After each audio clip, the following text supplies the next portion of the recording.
Okay, so during the break, someone asked, how did we get 2 alpha over here? All right, and that's asked by Taramprick. Okay, and this is how. We call this angle alpha. This angle is also alpha because this is the radius. This is also the radius. So we have an isosceles triangle. That's why both of them are alpha. So once we have that, we know that the angle sum of a triangle is 180 minus 2 alpha. So over here will be 2 alpha because angle on the straight line is 180. So 180 minus 180 plus 2 alpha is equal to 2 alpha. Taramprick, are you okay now? Or he's still on break?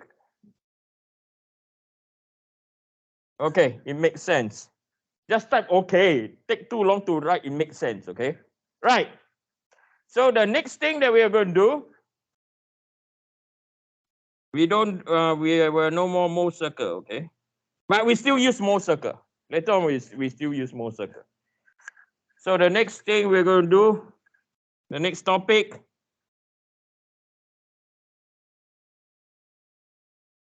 will be on the analysis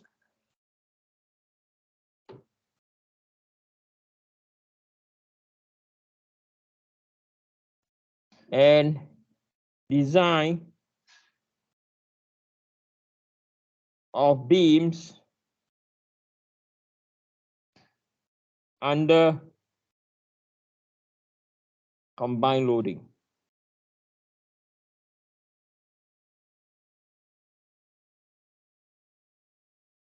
So if we were to look in the textbook, now I have to find the textbook. If we were to look in the textbook, go on, I have to find the textbook now.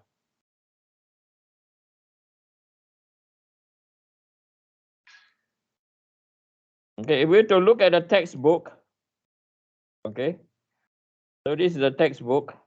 I have basically combined chapter 5, okay, with chapter 8. Repeat again, I combine both chapter 5 and chapter 8, okay. So this part, hey, where am I? I'm lost. So this part belongs to chapter 5. This belongs to chapter 8. So you ask me, Eugene, why am I doing this to you? Okay, right? Why are you combining 2 chapters? We are going to be able to solve a problem like this. Okay, right? So chapter 5, now this is on avenue to learn. Okay, chapter 5 is to construct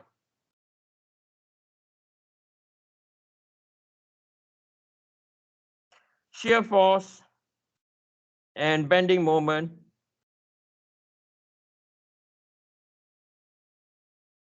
diagrams. Oi, sorry, crash. Okay, construct. Even the computer can't take it. Construct. Okay, so chapter 5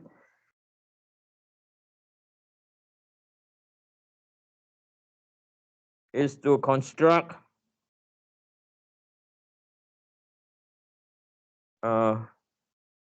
shear force and bending moment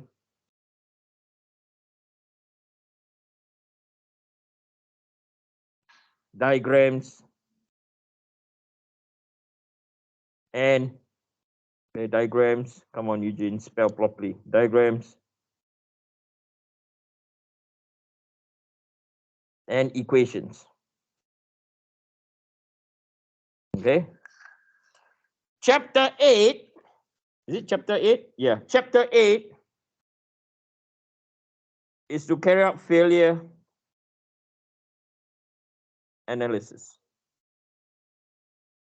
from shear force and bending moment diagrams. Okay. So I go even further, right? Chapter 5 is given a structure like what you see now. Construct the shear force and bending moment equations and diagrams. Chapter 8 is we are going to use the shear force to calculate the shear stress, the bending moment to calculate the normal stress, combined using Mohr's circle. You guys say, holy shit, here we go again. And then design our structure. This is real engineering work now. Okay. How many of you down here are in civil engineering? None. All manufacturing, all the civil engineers study at home. Okay. So even mechanical engineers, okay, this is true engineering work now. You are able to select not just the right material, also the right geometry. Okay. So this is like, you can say, you know, Eugene threw at us chapter 5, chapter 8, chapter 1, chapter 2, or week 1, week 2. Even the kitchen sink also throw into it. Okay, you have to apply now. Okay. And if I show you the procedure, it is not what? Difficult. Okay, it's not difficult. Okay, here we go. So if I'm going to teach, I'm going to teach you something useful that you can earn money. Okay. So we are going to do the analysis. Okay, we're going to analyze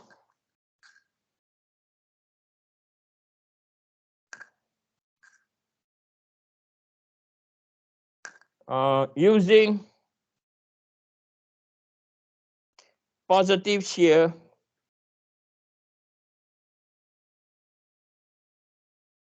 and positive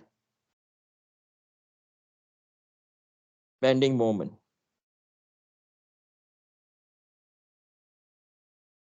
Okay, so this is the thing I'm going to show. What do we mean by we are going to analyze using positive shear and positive bending moment? What do we actually mean by the term like this? Okay, so if we have a beam,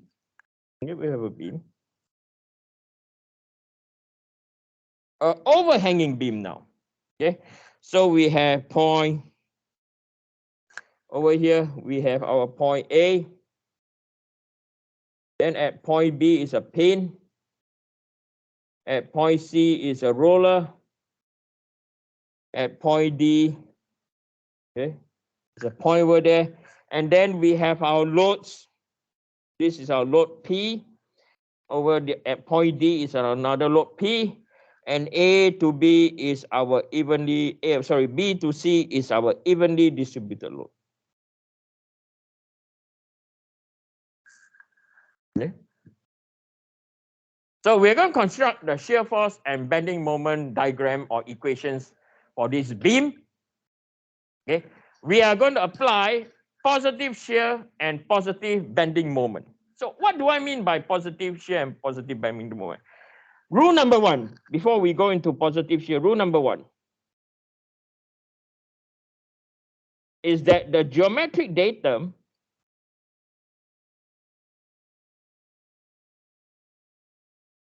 is always fixed on the extreme left of the structure. Okay, let's get this clear and very clear. Okay, so the geometric datum means you cannot move the datum. Once you create a datum, the datum will stay down there. Later on, I'll explain to you why the datum is always there. Okay, this is because it's related to our shear force and bending moment diagram. Okay, okay. Now we look at positive shear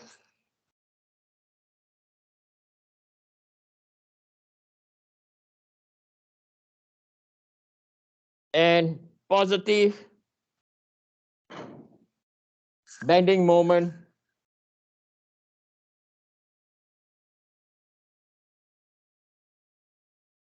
analysis. Okay. What do we mean by that when we highlight that we are going to do positive shear and positive bending moment? When we analyze the structure, okay, so this is our point A, right? We analyze our structure from left to right. So now we have a variable called X. Okay. So down here we have our point P, right? And our analysis direction is left to right. Okay, so this is our analysis direction.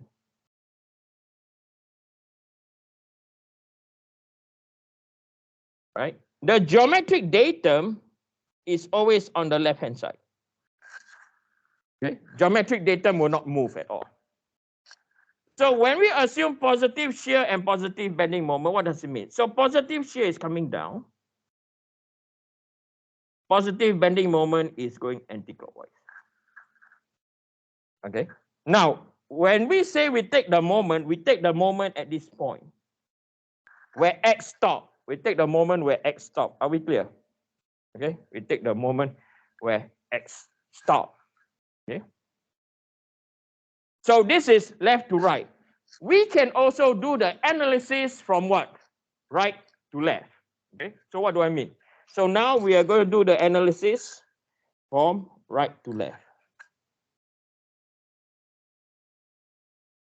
Okay. Right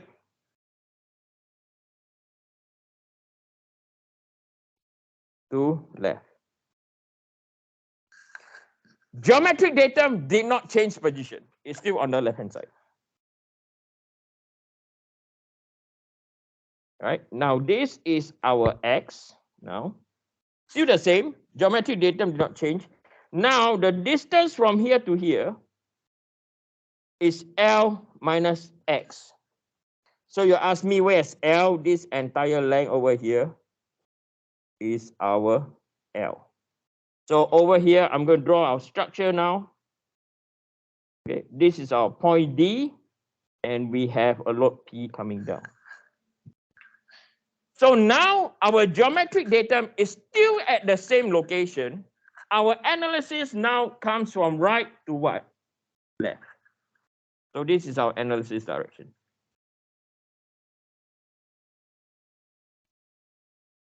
Okay. And then when this is the case, when we assume positive shear and positive moment at that dot they've just drawn, okay? Now the shear force is going up, shear force as a function of X, the bending moment is going in a clockwise direction. Okay?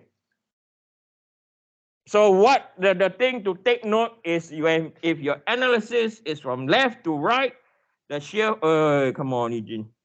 The shear force is coming down, the bending moment is going anti-clockwise. If we do the analysis from right to left, the shear force is going up, the bending moment is going in a clockwise direction. This is just a notation because this later on will relate to our shear force and bending moment diagram. Okay, we have to get this right first. Okay, this is important. That's all the theory. Next, we are going to do an example. Okay, we're going to do an example. So this is our example number 2.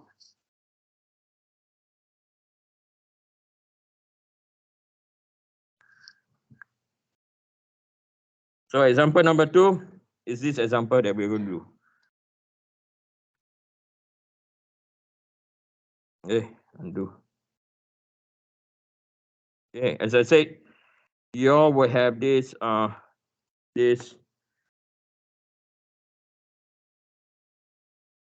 Avenue to Learn. Those of you that are at Mac, I did give you a piece of paper that has this problem.